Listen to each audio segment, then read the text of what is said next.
All right, before we go into the podcast, I just wanted to make this video to remind you guys to like, comment, and subscribe on the channel. Support the boys, man. We're going to be grinding content all off season. We're not going anywhere. Gate 14 forever. Support the boys. Now we go. Gate 14 to the moon.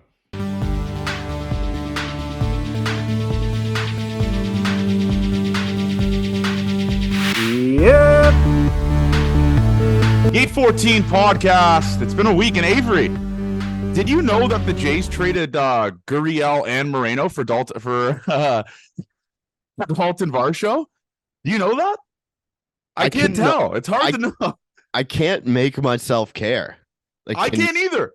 Like, I know people are going to say Johnny tweet about all the time, but it's obviously in sarcasm. Like, do people think the more they tweet about it, the higher the chance that like these players just come back?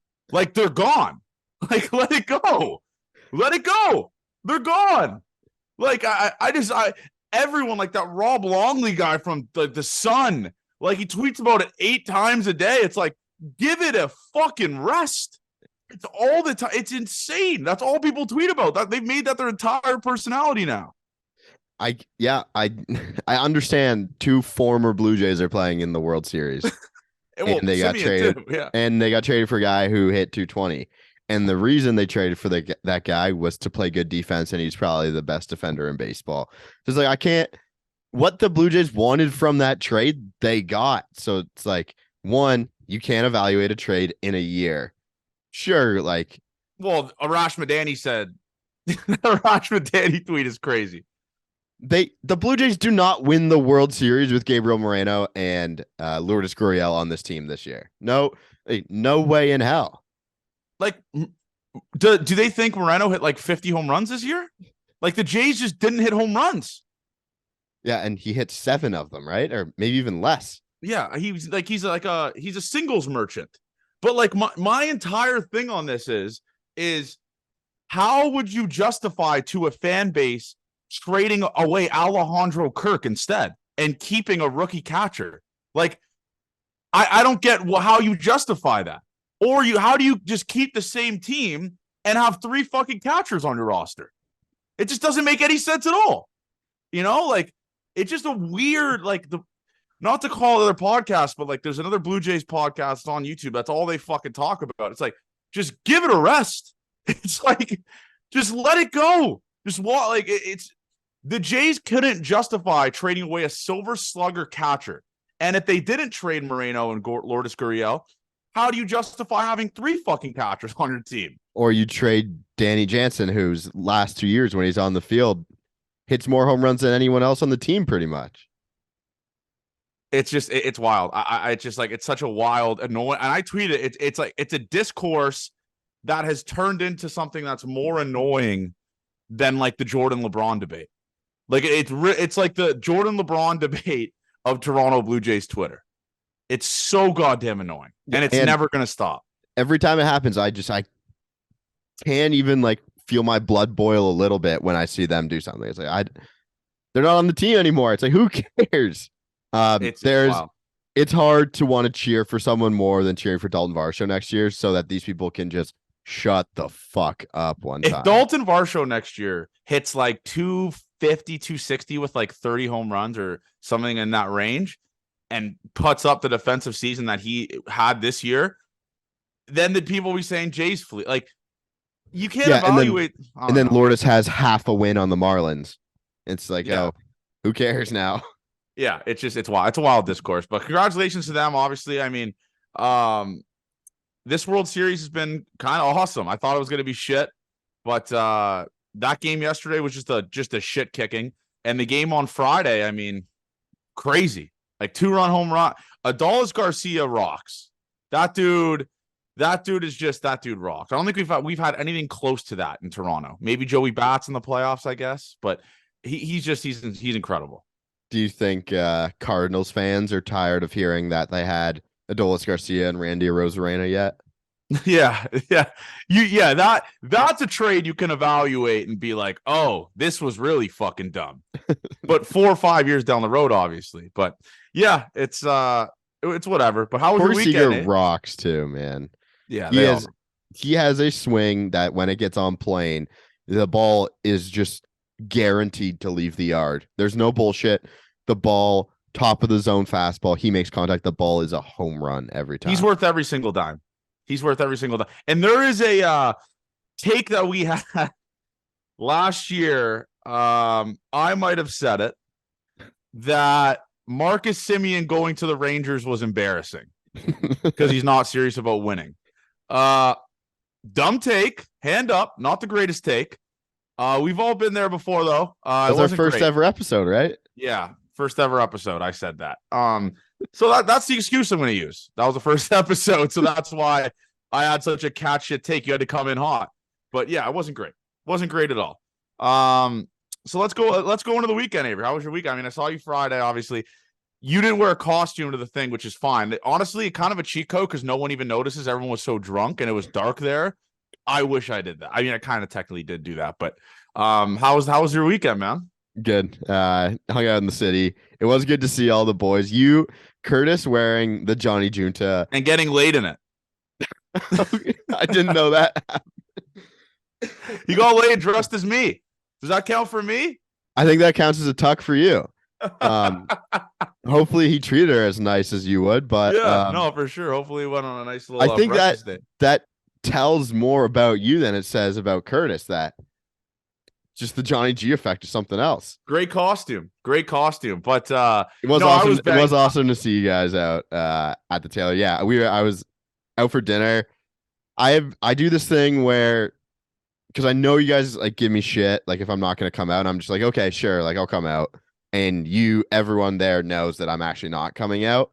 That's just so you guys will stop fucking telling me to come out. Yeah, well, I said that to you and the person you were with. I was like, when Avery says like we'll see or I'll probably be there, he ain't coming. Yeah, yeah, it's either yes. As soon as I say yes, you know I'm there, but it's like yeah, some other things. So I had to show face. No, it was good to see all the boys, but it looks like you guys got after it after I left. I had one of my buddies send me a picture, or you sent a picture of me and you and one of my buddies after. And yeah, I might be in love with his girlfriend's friend. Okay. She came up to me and she was like, you're the podcaster, because she's roommates with Cummins' girl. Yeah. And I was like, yeah. I think so. I followed her before she showed up. I think this is the person you were with's friend, because I remember she told me, she's like, follow her. So I followed her and I was like, you have an hour to follow me back on Instagram. She's like, what are you talking about? She's like, you follow me. I was like, oh, I already did. Alpha the shit out of her. She was like, yeah, you're the podcaster. I was like, let's fucking go, dude. That's what I'm talking about for the brand. But no, it was good. I was banged up, man. Yeah, you were. Call me when you say that, when you heard me say that before, but I was banged up. Something about a condo or a house party just gets me fired the fuck up. It really does. I don't know what it is. It's just a little bit. It's a nice of a change of pace. It really is a nice change of pace compared to like going to the bars and stuff like that. I do enjoy it. Well, you needed to save some money this weekend too, so yeah, I budgeted it perfectly. that was perfect. I was drinking a bottle. I was drinking a bottle of wine. I was wearing a white shirt. I wasn't even drunk, and somehow I just spilled it all over my white shirt. But yeah, the bottle of wine was a fucking crazy person move. Bringing a bottle of wine. Like, we weren't planning on going out. I was like, okay, do you have something at your place? It's like, I brought a bottle of wine the week before. Put that in my back pocket of my jeans, and we walked over. That rocks. That fucking rocks. But yeah, no, it was a good weekend. And where are you at? Because obviously I'm kind of out. I kind of shifted. So I was always out on like Halloween and like dressing up and stuff like that.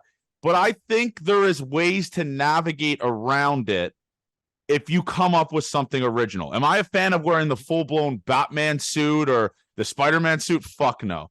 I think if you, like, for example, our costumes yesterday, they rocked. Like, all Will Ferrell characters, that rocked.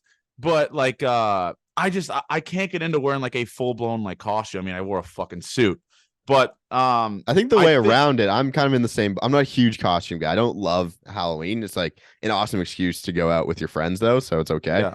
But if you can find a way to pretty much wear normal clothes with like a hat that you wear differently or something, I think that's the perfect. Like a Dick in a Box one. Like that was free. That was easy. I wore normal clothes. I had a great hair day. I've been having a great hair day all weekend, actually. I might become a no hat guy now. But yeah, no, if you can swindle it, like next year, we talked about like being not to appropriate you, Doc and Zoobs, but we talked about being all famous bald people, all of us next year. So like Dr. Phil, like all those. I could be Doc, I guess. I could be Dr. Internet. But yeah, no, we talked about that. So if you get in like funny themes with your friends, it's hilarious. Like that, like that's the funny part. I agree with that. I don't think I'd want to go to like a club in a Halloween fit, but it's a perfect house party weekend too. For sure. But yeah, no, other than that though, I mean, it was fun. I mean, Halloween is definitely fun for sure.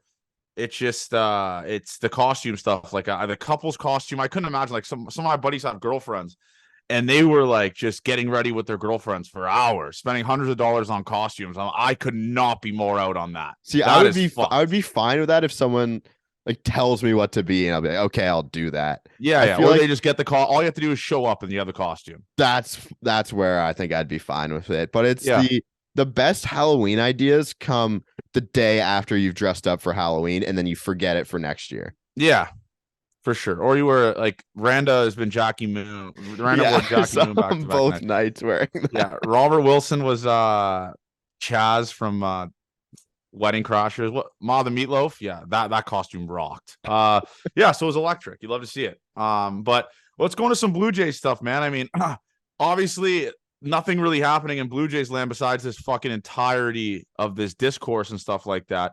But I kind of wanted to do like not an early prediction, but a guy you're looking forward to seeing next year. Like just kind of talking about that right now. Cause I know I see all the prospect stuff and I see the Palmagiani. How do you say it, Avery? Palma. Yeah, I think that's what there's a lot of Italian in that last name. And I should be able to pronounce it, but I don't remember what it is. Damiano Palmagiani, I think, is what his name is. Could be. Who's one guy you're looking forward to seeing next year? It might be tough to see. We had some video. Oh, my camera just went stupid zone here. Alek Manoah. Really? It's a make or break year for him. No, my camera doesn't want to work. Yeah, exactly. Like, how do you? Those videos coming out of Alek Manoah right now is exactly what we needed to see for him to be back in the good graces of Blue Jays fans. Is it not? Yeah, I think, but he has 1 month to show that he gives a fuck. And that's spring training and wherever he starts. Imagine the scenes if he comes into spring training and just shoves, like goes Yusei Kikuchi 2023 spring training and just absolutely fucking carves and brings us all back in. I would love to see it, obviously. We're a fucking Blue Jays fan, so obviously we'd love to fucking see that. But Alek Manoah is taking you're right. He's taking the proper steps. He looks like he is slimmer. I don't know if that's just what he's wearing in that video, but he does look slimmer. His face looks slimmer. Yeah, he looks slimmer. And obviously that's the first step. Does making you skinny automatically make you good at baseball? No, it doesn't. Let's make that very clear as well. But it's good to take the proper steps to get back to where he was before, which is a skinnier version of himself and looked a little bit more in shape than he was in this season, right? So yeah, but for me, the guy that I am looking forward to seeing for next year is obviously, like, I know he's our friend, but the Davis Schneider bounce back. Not a bounce back, but the Davis Schneider first full season in the show.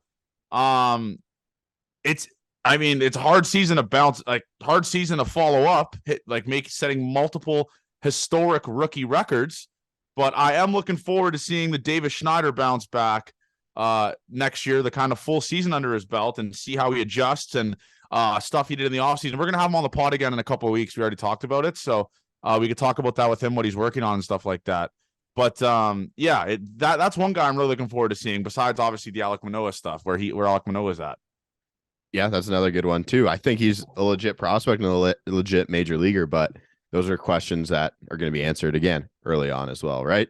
So if there's anyone else, I think Bowden Francis is kind of interesting to me as to what. Yeah. Oh, we could get him on the pod too. I keep forgetting.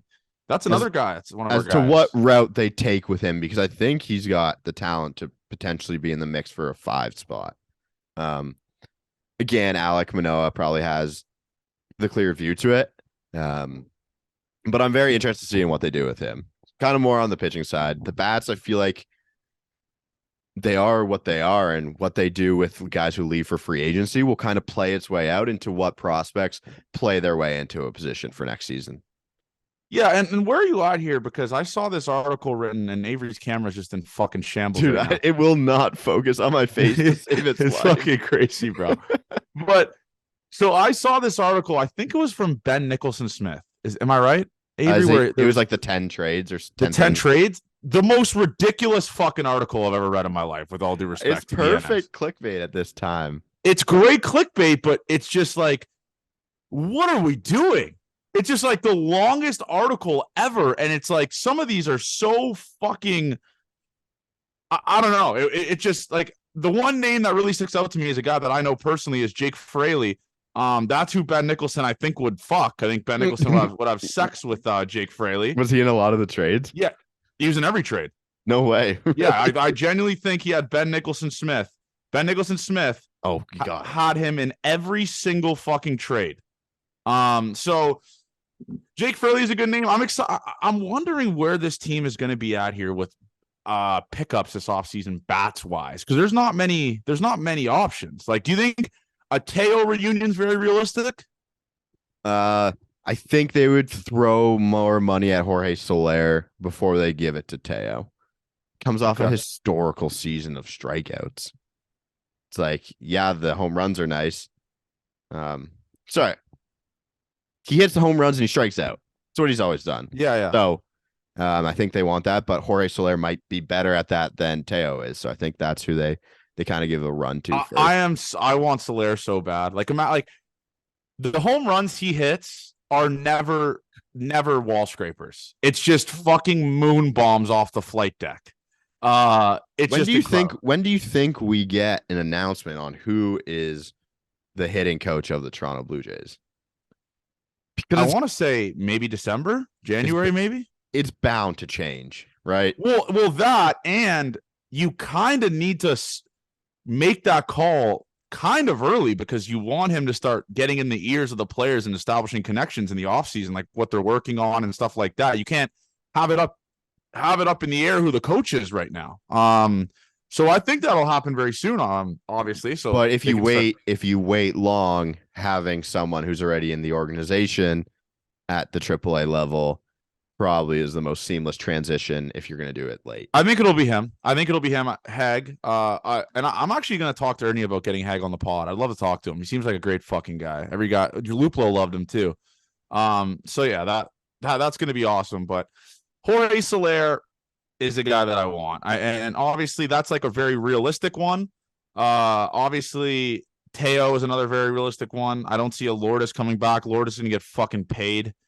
But yeah, there's definitely a reunion potential to happen there. But there could be like a phantom move that Ross Atkins does, like he did with the Chapman trade and the Varsho trade that came out of left field. So there's tons of stuff that could possibly happen this offseason that I'm excited for. Obviously, I'm excited to see what Ross got cooking, because there's not many prospects to trade. So like Ricky Tiedemann is the only like needle moving prospect where you could get like a really, really good return for. The rest of the guys, I don't really think move the needle for like teams and stuff. No, I'd kind of agree with you there as well. But Ross seems a couple years in a row, it's by trade more than it is. One good signing in one trade is his kind of off-season move. So be interested to see how that goes. I think it's going to be a power bat. Not a ton on the market, and I think there's a deal made at some point with a trade. So, yeah, if I had to guess, I think we get two good moves. And then obviously some other small moves to get done. I saw... Yeah. The Twitter GMs, Travis Jankowski is like a guy they all want. Wasn't that the guy who trashed Canada in like the Pan Am fields for all that stuff? Yeah, I don't want that fucking bozo here, to be honest with you. And he doesn't move the needle even in the slightest, actually, for me. So no. Well, he's not going to be brought in to start, but yeah, he'll be a platoon guy, probably bench back. I would like to make a fool of myself and do 10 trades next week. I'll do it. You'll do 10 trades on Twitter? You'll do a thread? No, I'm going to do it on the episode. I'm going to do 10 trades. Okay. And I'll judge them, I guess. Yeah. Okay. I will. I want to be made fun. It might not be realistic, but we're going to have some fun next week. So I'll do 10 trades. Very special guest next week, by the way. Very special guest next week. We won't say who, but it is a very yeah, he's one of our guys, but that's going to be a good one. Very special guest this week. What? Very special guest this week. Yeah, if you're listening to the Spencer Horwitz episode, interview will be coming up here really soon in a couple minutes. But this offseason is going to be it's always exciting in Blue Jays land when you're kind of in win now mode, especially with all the signings you've done. So, should we post the? I want to talk this out loud. Another content piece, probably this week. We might see live at bats. Kale, the guy who's editing it and filmed it. How good is that camera? I want to drop that clip on Gate 14. It's absurd. And for the listeners, like this could not be more of a professionally done shoot. Like I said this to Avery, we were mic'd up, and I have never sounded that good. It was the clearest thing I've ever heard. Kale's the best, man. So I'm excited to see. He texted me. He's like, "Oh, do you guys need it for this weekend?" I said, "Kale, I wasn't expecting to see that for weeks. So don't worry about that." He said, "Okay, if I have more time, I'm going to meme it up a little bit. That's going to be funny." Yeah, that will be funny. I don't want it to be overly memed, obviously. Like, I still want to have that old style where it's like not really professionally done, but like somewhere in the middle for sure. You can't have memes all over the fucking place. I mean, you're going to see that camera and know that it's well done. Yeah, for sure. But anyways, let's cut it. Should we do it? Let's cut it now to the awesome interview, by the way. Spencer Horwitz, one of our guys. Obviously, we went out with him, so we knew him a little bit more. We were a little comfortable with him, but great interview with a great guy. Now here we go. Spencer Horwitz interview. All right. Welcome back. We are now joined with a guy that's been long over. I say overdue, but this has been very, very overdue. A very requested guest on the Gate 14 podcast. Some may know him from when I broke the news he was getting called up. It's our guy, the Jewish Jeter, Spencer Horwitz. What's up, brother? How are you doing, bro? What's up? How you guys doing? I haven't seen you in a while. Last time we were in person, it was just me, you, Avery, your brother. We had the whole crew there. What a night that was. How you been, man? How you doing? I'm good. I'm chilling. Back in Baltimore. Enjoying the offseason, enjoying some downtime.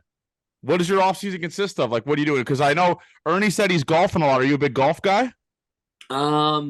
Not big. I play once a week, probably. Is that big? I don't even know if that's big. But yeah, I just kind of chill. I don't do much. I just kind of hang out. I'm enjoying being bored right now. Were you an O's fan growing up? If you're a Baltimore guy? Yeah, big O's fan. Big Manny Machado, JJ Hardy, Melvin Mora, all those guys. So, is your family still O's fans, or have they turned to Blue Jays guys yet? Once the Blue Jays got eliminated, they were rooting for the Orioles. But yeah, they're rooting for the Blue Jays up until then. Tough couple weeks then. A tough couple weeks for the Horwitz family. It was a short playoff run for them. Let's go into, before we go into like your career and stuff like that. I wanted to talk about that because we talked about it. I was very drunk when I talked to you about this. The Horwitz news. Did you know when I broke it, and were you like, who the fuck is this guy just breaking the Horwitz news? Like, because your brother Ben, him and I talked about it, which we'll go into in a little bit. But did you see that I broke that, or like what was the family reaction with that? I didn't know who Gate 14 or Johnny was, and then my brother sent me a screenshot of it, and then it was like, how did this guy know? And who is this guy? I was like, I have no idea. And then so then I like looked into you guys. I was like, oh, they're big Blue Jays guys. They have their own thing. I was like, it felt like you were the right kind of guy to break the news. Listen, you're blue collared. I'm blue collared. You would rather have me, an idiot who does like an independent Jays podcast, break it than a fucking suit and tie breaking it for clicks on Twitter. That's why that's what you like to see. Exactly. Homegrown talent right there. So the best thing that ever happened was that Coors Field home run you hit was absolutely fucking launched. I want you to like kind of run down, like that had to be one of your top baseball moments, right? And just what hitting in Colorado is like, because as a hitter, you must go there and just be like, I wish I could play every single game here, right? Yeah. So got called up September 1. Didn't play the first day, hit BP. I was like, this is nice. Day 2, pinch hit in the 9th, bases loaded, 8-7, 2 outs, struck out. Never had such a low before in my life. That was like, just got recalled, wanted to help the team so bad. I think we're 2-3 out at that point. And I've never had that kind of low before of just letting the whole team down. Felt like I let Toronto down. because that was the first time I really like failed in a big moment in the big leagues. And then get the lineup. I'm not in there for Sunday. Bell, his back acted up. And then I find out 15 minutes before the game I'm playing. I'm like, fuck yeah, like this is what I needed. Like I needed to get right back in there because I was festering all night, all morning about like, oh, man, I can't believe that happened. And then, yeah, got like right in the cage 20 minutes before the game, got out there, first game playing the field, first like real start in the field. And so it made it even better. Brothers there, first at bat, ground out. I was like, all right, like I'm good. Like once I got that at bat out of the way, I was like, all right, I can touch the ball and like it's not that bad. And then it made the home run in that day so much better. Just going from such a low to such a high. Dude, that ball, we were streaming this. I think we were streaming it. That ball was fucking shot on. And you said Ben was there. And dude, so obviously I got pretty close to your brother when we went to that dog and bear night, and me and him were just walking down the street, and we were just like looking at each other like, that ball your brother hit was fucked. Like he would just look at me, he's like, I can't believe how fucking far. Like it was just like one of those like drunk conversations you have with your buddies where you're just repeating the same shit. But we just kept talking about that home run. And I mean, that was absolutely insane. And speaking about Ben, you gave the home run ball to him, if I remember correctly. I think that's what he told me. What was like the reasoning behind that? Because obviously the parents played a massive part as well. But what was the reasoning behind giving that ball to your brother for your first home run ball? That's my guy. That's why. He's my ride or die. He's helped me more than anyone in this world. And that's my absolute dog. Like literally my brother. And like when they say brother's best friend, that's my dog. Yeah. Such a good dude. Such a good dude. That's my guy. Did you guys play ball growing up together too? Like same team, high school type thing? No. So he stopped playing baseball, I think his like sophomore year, switched to golf. He was just kind of just done with it. And I think we played together like a few times when I was like 5 or 6. And like they just needed an extra guy, but that was it. Too bad. Yeah, I mean, that makes sense. Okay. I remember him telling me he wasn't a big baseball player. No, he was like his football was his thing. And then he got a few too many injuries, so that was cut a little short. That's good that the football stops sometimes. Good for some people's brains. Yeah. So I want to talk about the start of this season for you, the World Baseball Classic. Fire. That has to be one of the best baseball experiences you had, right? Yeah. I mean, you get to play every game in that, right? Just for you, what was that experience like? Starting off what ended up being a great season for you too. Must have been just an awesome start.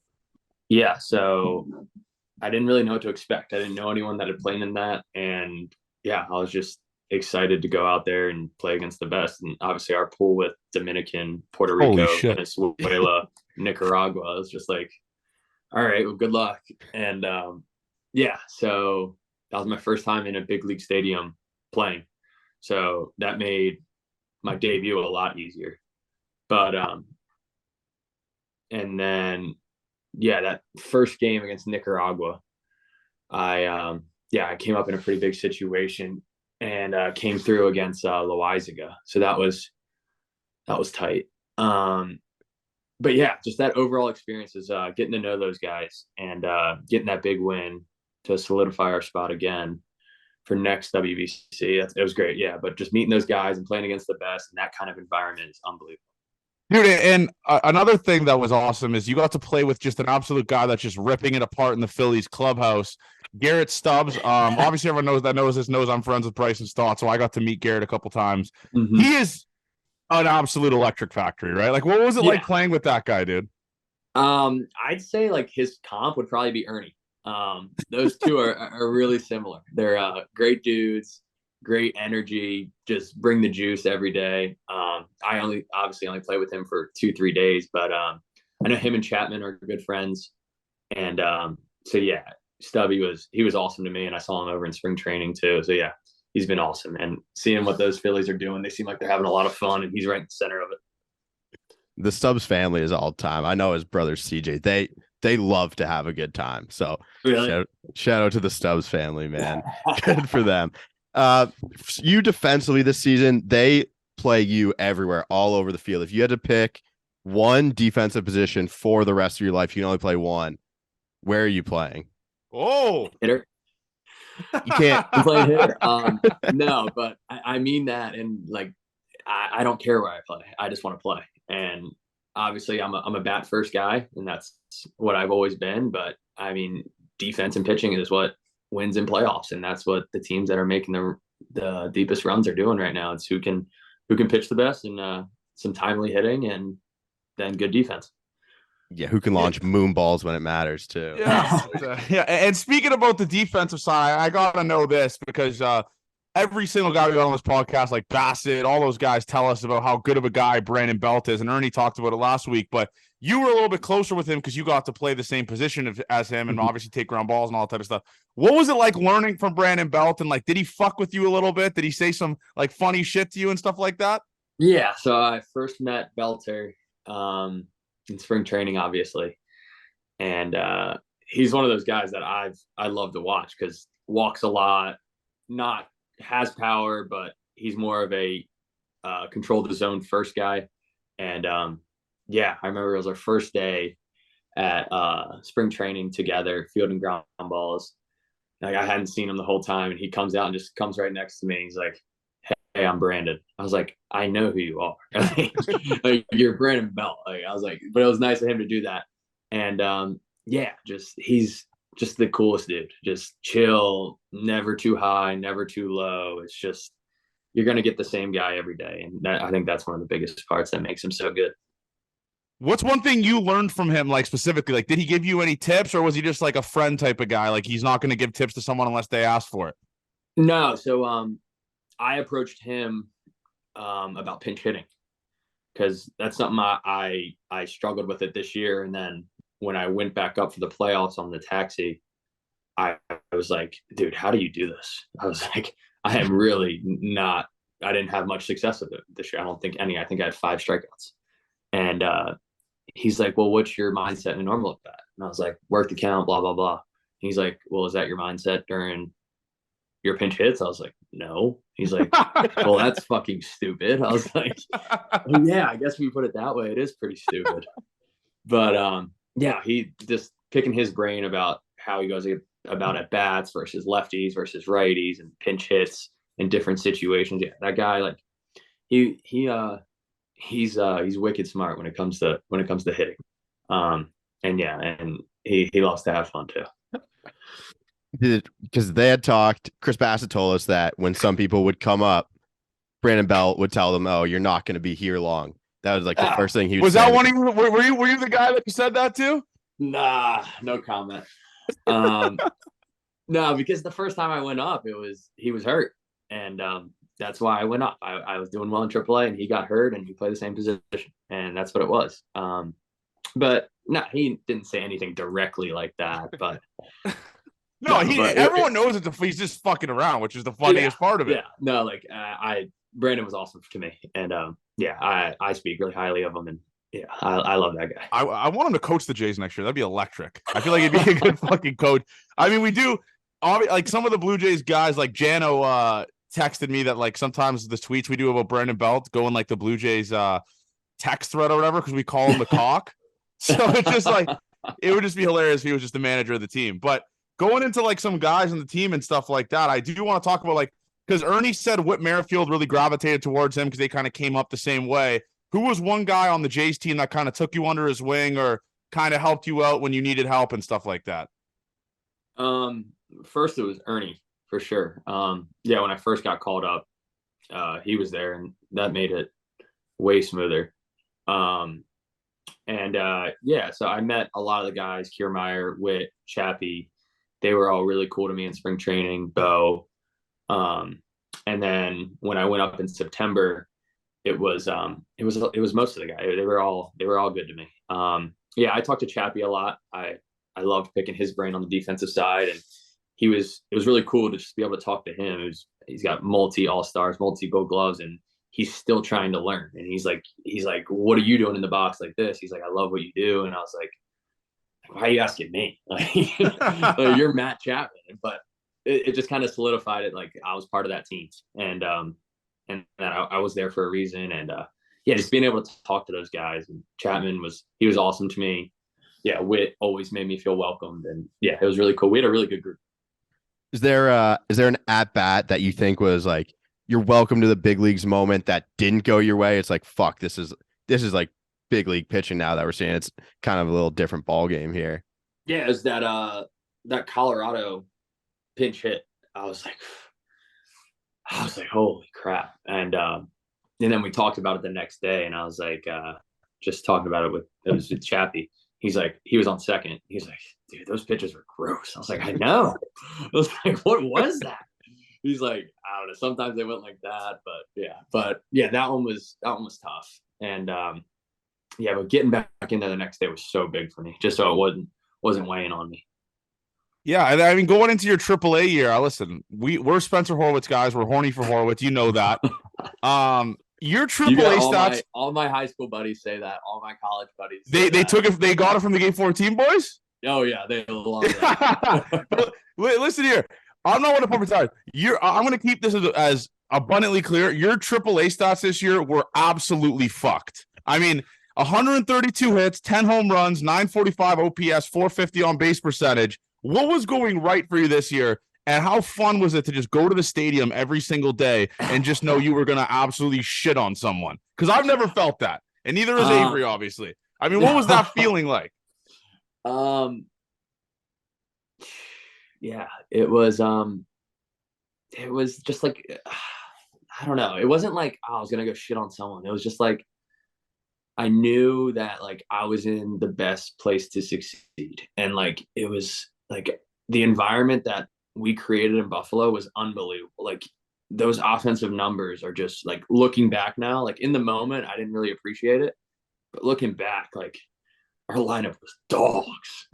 And it was just, when the first month was dog shit though. If you look at our first month stats, like no one was hit. No one hit well the first month. And then once we got it going, man, it was special. And that offense was the best offense I've ever been on, for sure. And I attribute it to coaching staff, the guys working, and just the environment that was created by the lineup was like unmatchable. It was, we were just going out there and just kicking the shit out of people. I mean, and that's what it seems when you guys came up, you, Davis, Ernie, it just kind of brought the same energy, right? Like you guys are confident, have fun doing it, and go out, rake. It's a lot of fun. So is Matt Hague, is he as good at his job as everyone says he is? Because he seems like the best fucking guy of all time. I love Hague. He's just electric. You're horny for Hague too, aren't you? No, Hage's my guy. That I had him in AA and AAA. I gave him a call today. He didn't answer, but he's being a dad, whatever that means. Yeah, couldn't be me. Could never be me. That's my guy. He's helped me so much grow, and when you have the time that we've had together, he had that with me, Davis, Lantigua. He had those 2 years, and when you have that time and you build that trust with a hitting coach, it's the first time I've ever had a hitting coach for more than a year, and a hitting coach that is open to conversations and doesn't have an ego and has played. And we just connected so well. And I think he's so good at that, at connecting with players, because you see people all the time going up to him and talking to him, he's really good at connecting with people, listening, trusting, and knowing exactly what will put you in the best situation to succeed. And I mean, going into like the hitting approach and stuff like that, I know a lot of it now is like not analytical, but like they really dive into the numbers and stuff like that. Like, what do you focus a lot on, like stats, like hard hit percentage, barrel percentage, all that type of stuff? Or do you just say fuck it and go to the plate? Like when you're preparing for games and stuff like that? It depends on the day. Yeah. But yeah, I like certain things. I like looking at pitch shape.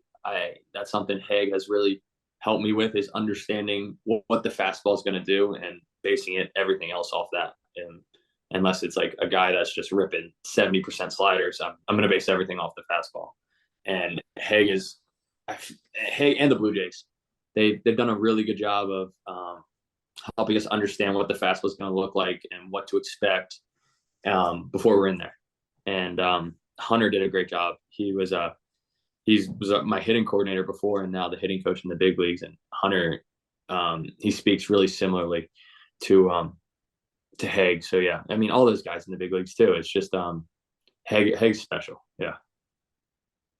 For your hitting, I think you have a unique setup. Like I like watching you hit. Unique setup. Has anyone here tried to fix that at all? Change something up, or is that how it's been? Your kind of setup as you played baseball, it's just comfortable for you all the time. I'd say so. I made that setup change in 21, July 27th. So if we looked at my numbers from July 27th, from when I made that setup change, I think it'd be pretty good. So, yeah, the reason I made the change, I was hitting 210. You guys had no idea who I was because I was a 24th round pick hitting 210 with 2 homers in high A in the dog days of July. And I was like, something's got to change or this job's not going to be much longer. And so, yeah, I just went in, watched my favorite hitters. I watched Matt Carpenter, Michael Brantley. I watched Ryan Noda, who was having a crazy year with the Dodgers, who we just traded. And they were all getting into the similar position, and I just couldn't get there. I wasn't getting there and couldn't get there. So I was like in the cage one day, and I was just like, I got to that position. I was like, all right, just throw the ball, and I'm going to swing from here. And then it's just slowly morphed into it and just gotten more comfortable with it. And yeah, it's brought some success. Here comes Stat Guy Johnny, folks. Here comes Stat Guy Johnny. The month after he made that change, he hit 364 with 5 nukes and 21 RBIs in 99 at-bats. That is fucking ridiculous. What if I had you in my ear when I was at junior college, I'd be at a goddamn D1 right now. People would be interviewing me if I had this little hitting change that you have. That is absurd. And then the month after you hit 375. Holy shit. After you did that, though, did you just did it immediately click like weeks after? You're like, holy shit, like we might have something here? No, so my August was crazy in 21. And they started calling me Mr. August. It was funny. But no, and then I got to go to the fall league after that year because of the success I had in the second half. And then I did well in the fall league. And that's when it really hit me. And I was like, I think I could be onto something with this. Like this is like playing against them. This is like the elite prospects. Like I was still like a fringe guy going into the fall league. Like I was so grateful that they sent me. And like, that's not typical of teams to send low round guys. But yeah, it worked out well there. And that gave me a lot of confidence and a lot of confidence from the Blue Jays. It was like, oh, they see what I'm doing. So they treated me really well and sent me there. And then I had more success in the fall league. And yeah, it just built confidence, and success is going to build confidence, and confidence is going to build success. Were you more proud to be a fall league invite guy or playing the Cape that summer that you played there? Ooh, very similar. Very similar kind of invitation. Yeah. Because you go to a small school, right? Like exactly. So yeah, yeah, the Cape was a big deal. That was like the first time I realized I could get drafted. That was like, I remember I got that invite with my teammate who was like the prospect on our team. And yeah, I was excited about that. Yeah. I mean, the Cape Cod League is just where all the dogs go. Like Bryson went there, everyone else went there. It's that's where the big dogs go, is they go to the Cape Cod League. But speaking about the MLB and stuff like that, did you ever have a moment, like maybe when you're at the field or playing in a big game and stuff like that, where you got a chance to take a step back and be like, holy fuck, I'm in the big leagues right now? Because Ernie always talks about you guys in the dugout used to high five each other and be like, holy shit, we're in the show right now. Did you have that moment by yourself where you're like, I'm a big leaguer right now? The first time I was like, holy crap, was my first plane ride. Just experiencing that, like sitting behind Kevin Gausman, Brandon Bell, Jose Barrios, Whit Merrifield. And I'm like, what the fuck? And so that was crazy. And then getting to experience it with Ernie and Davis, that was icing on the cake. It's like, you're doing it with your dogs. And like, these were your guys that were in Scranton, PA when it was 30 degrees in the first week of the season. Like, these are the guys that have been through it, and especially those two guys. Like, it's unbelievable. Like, looking at what Ernie did after coming back from I think it was like his worst minor league season or worst season the year before, comes around and just goes ballistic. And everyone's like, yo, And then Davis that's been my dog since 2019, like played every level together. Guy that's been overlooked, always just not like battling for playing time. And everyone's like, give this guy some more. But he was just overshadowed by prospects. And finally to break out of that in an unbelievable way is, oh man, it was a special year. And then being able to be there that last month altogether was sick. Is there a rookie initiation when you come up to the big leagues? You see it soccer all the time. They got to get up, sing the songs. Is that what you have to do for the Jays too? Yeah, there's a bunch of stuff you go through. It's there's just different things that you do that, I mean, it's a brotherhood. And like I got a great beer shower in Colorado after my first home run. That was really cool. Kind of gross, but really cool. But yeah, you do just nonsense stuff, and it's a lot of good fun, and yeah, it's fun. Dude, it used to be way worse in the old days. Like Edwin Jackson told me a story where they made all the rookies dress up in dresses and be like the beer cart girls on the team airplane. Back in the day, were like pass the team cigars and shit like that. So they have it a little bit more toned down nowadays. Yeah. But no, you saw Davis's Instagram. He posted it. We had to dress up for our last trip. It was just me, Davis, and a few of the I think it was a translator, and like it was whoever's first year it was. We all had to dress up, and I'm wearing this giant dinosaur costume, just walking through JFK Airport, and I'm like, this is crazy. And Davis had the sheriff and with the mustache. It was sick. Yeah, that was a sick costume. But speaking about the airplane, though, I got to talk about this because I love the post game, like after a sweep or a 2-game win series. I love hearing the stories about the team playing, how electric it is. I always text Swanee about it. I was like, did you boys get after them playing? I need to hear these stories. What was your first post-series win airplane ride like? Like after that, like were you guys just crushing beers? Like what was the vibes like, just blasting tunes? Like explain that to the people. Yeah.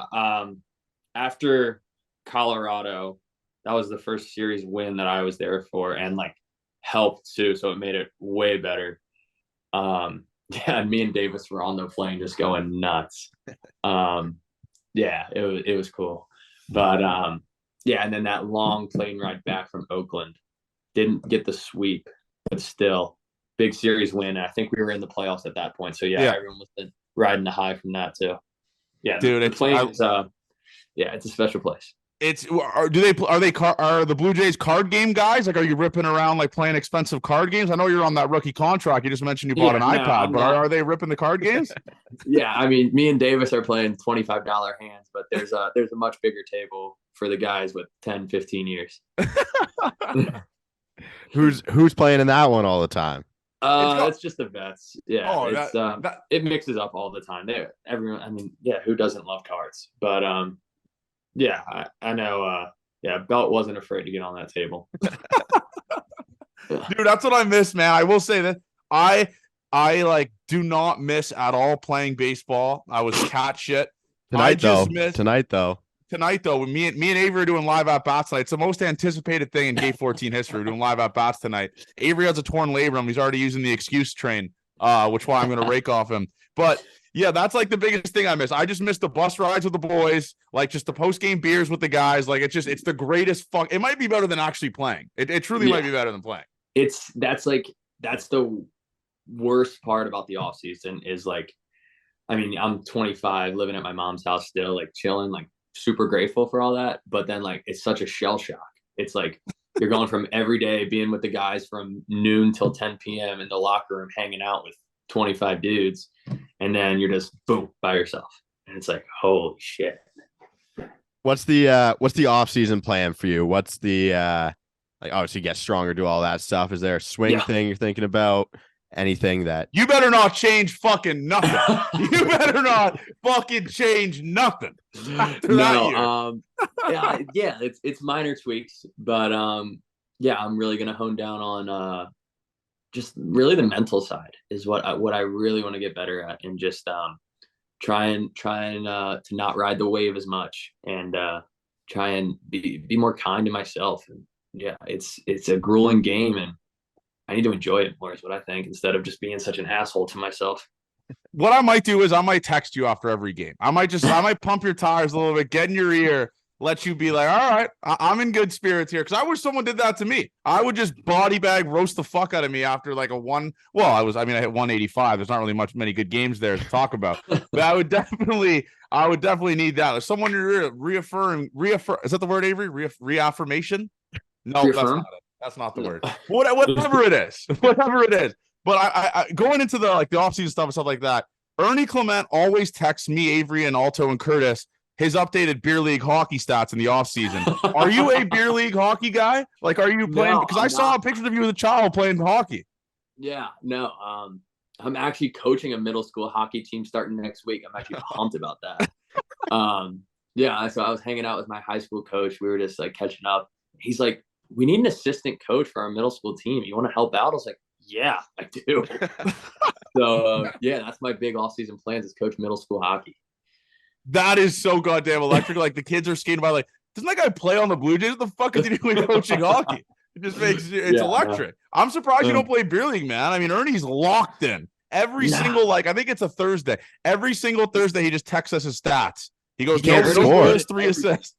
Ernie's good at everything. So like, yeah, it's not fair. Me, I'm trying not to fall over anymore. It's been a while. God, that fucking wrong.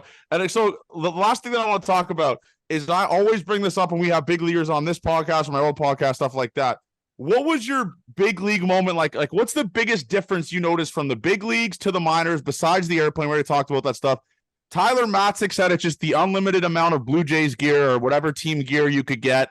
Some other guy said it's having a clubby to be able to get whatever the fuck you want for you to say it, and he brings it in your locker. What was the biggest, like, this is the show thing off the field for you? Off the field? Room service is really cool.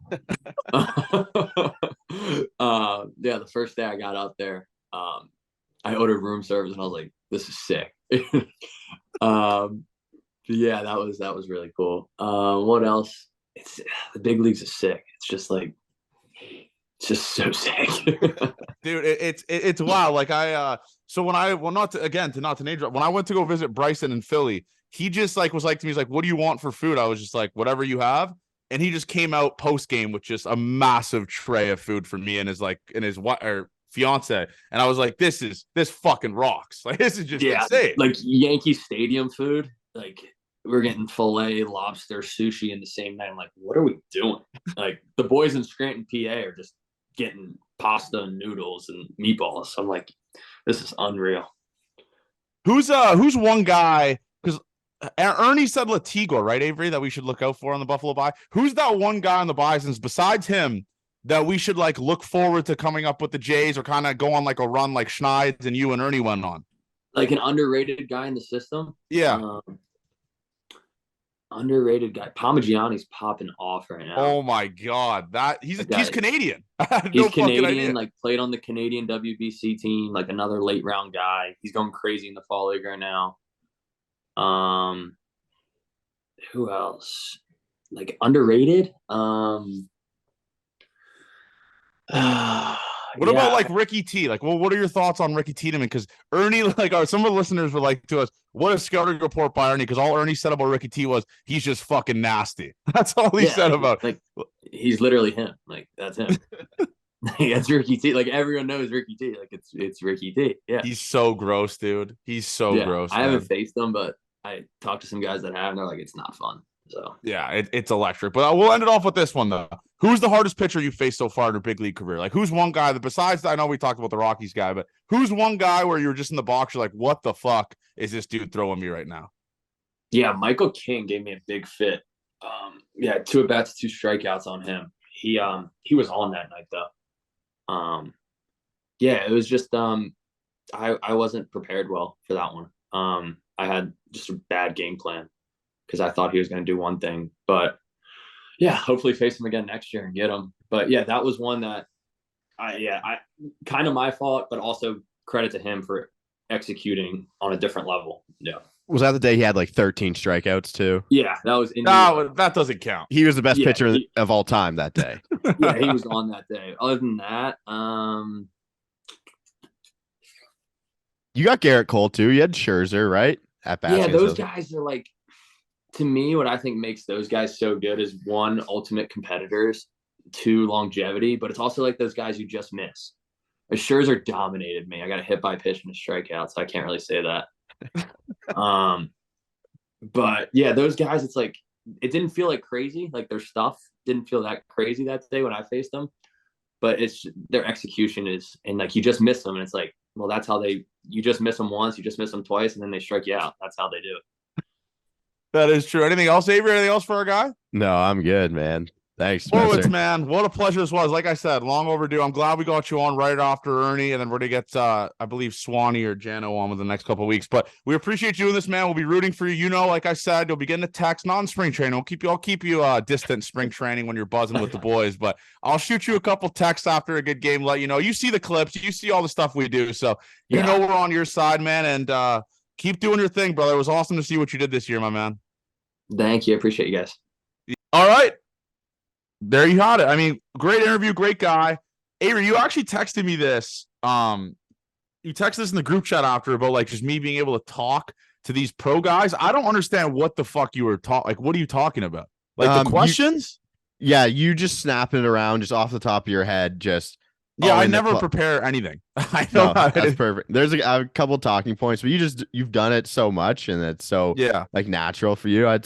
I applaud you. You're a good interview guy, John. Like every single official and unofficial interview, probably like 80% of them, I never had a question ever like written before.